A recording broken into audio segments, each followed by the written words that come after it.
मनरेगा की 1278 पदों वाली भर्ती पर एक अपडेट आ रही है।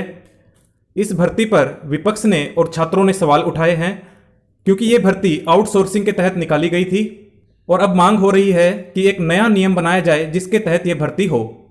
तो आज ये खबर प्रकाशित हुई है, आप देख सकते हैं, सवालों के घेरे में आउटसोर्सिंग की भर्तियां। ग्राम्य विकास विभाग ने पहले आओ पहले पाओ नीति पर सवाल उठाकर निरस्त की थी भर्ती। आप देख सकते हैं, ग्राम्य विकास विभाग की ओर से पहले आओ पहले पाओ सिद्धांत पर आउटसोर्सिंग से प्रस्तावित भर्ती रद्द किए जाने के बाद आउटसोर्सिंग भर्ती नीति पर ही सवाल खड़े हो गए हैं। देखिए, भर्ती पर तो सवाल खड़े किए ही थे कि पहले आओ पहले पाओ के आधार पर भर्ती नहीं होनी चाहिए, बल्कि एक लिखित परीक्षा होनी चाहिए और जिसके सबसे ज्यादा अंक आते हैं मेहनती छात्र का ही सिलेक्शन होना चाहिए। अब जो है आउटसोर्सिंग पॉलिसी पर ही सवाल उठा दिए हैं। इस नियम से दूसरे विभागों में हुई भर्ती पर भी अब सवाल उठाए जा रहे हैं। तो देखिए, खाली मनरेगा की जो ये भर्ती है 1278 पद की, इस पर ही नहीं बल्कि आउटसोर्सिंग के तहत जितनी भी भर्तियां हुई हैं उन पर भी सवाल उठाए जा रहे हैं। अब इस नियम के स्थान पर नई पारदर्शी व्यवस्था अपरिहार्य हो गई है। तो देखिए, अब जो नई व्यवस्था लाने की जो है जरूरत हो गई है। ग्राम्य विकास विभाग ने पिछले दिनों मनरेगा में 1278 पदों पर आउटसोर्सिंग से भर्ती निकाली थी, लेकिन पोर्टल ठीक से काम नहीं कर सका।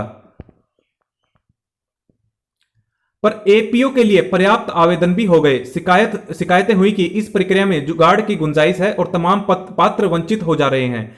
इस पर अपर मुख्य सचिव ग्राम्य विकास मनोज कुमार सिंह ने पहले आओ पहले पाओ, फर्स्ट कम फर्स्ट सर्व और रिक्तियों के सापेक्ष 3 गुना आवेदन प्राप्त होते ही पोर्टल के स्वतः बंद होने की प्रक्रिया को अनुचित बताते हुए भर्ती कार्यवाही निरस्त कर दी थी।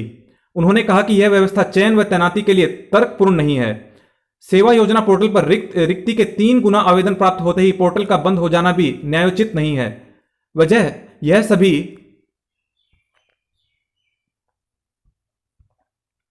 को समान अवसर प्रदान नहीं करता तथा नैसर्गिक न्याय के विपरीत है। इसके बाद यह नीति ही सवाल में आ गई है। अब इस पर निर्णय सरकार को करना है।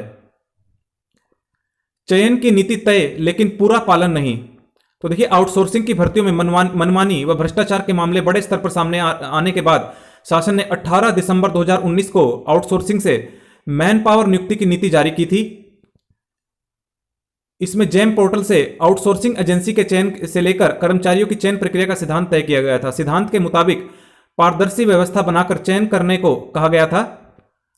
इसके बाद श्रम विभाग ने रिक्तियों के सापेक्ष तय संख्या में आवेदन प्राप्त होते ही पोर्टल पर आवेदन रुकने की प्रणाली लागू की थी। तो अब बात करते हैं, क्या है पहले आओ पहले पाओ प्रणाली। श्रम विभाग ने 18 अगस्त 2020 के शासन आदेश में स्पष्ट किया है कि आवेदन की अंतिम तिथि पर अथवा अंतिम तिथि के पूर्व यदि अधिसूचित रिक्तियों के सापेक्ष एक कर्मी के लिए पोर्टल से 5 आवेदनकर्ताओं 2 या 2 से अधिक कर्मियों की मांग पर 3 गुना लेकिन न्यूनतम 10 आवेदनकर्ता उपलब्ध हो जाते हैं तो आवेदन की प्रक्रिया स्वतः रुक जाएगी। सेवा प्रदाता द्वारा इन अभ्यर्थियों का साक्षात्कार, लिखित परीक्षा तथा प्रमाण पत्रों अभिलेखों का परीक्षण करते हुए समुचित संख्या में लाभार्थियों के चयन की कार्यवाही शुरू की जाएगी। यह भी कहा गया है कि आउटसोर्सिंग की सभी नियुक्तियों में यह व्यवस्था लागू की जाए। प्रदेश में 2.63 लाख से ज्यादा आउटसोर्स कर्मचारी अभी हैं। 800 करोड़ तक पहुंचा आउटसोर्सिंग का कारोबार। तो देखिए, जो ये कारोबार है काफी बढ़ता जा रहा है, लेकिन अब इस आउटसोर्सिंग पॉलिसी पर सवाल उठ गए हैं। तो आप देख सकते हैं, आउटसोर्सिंग पर कार्यरत कर्मी समूह क, ख, ग और घ।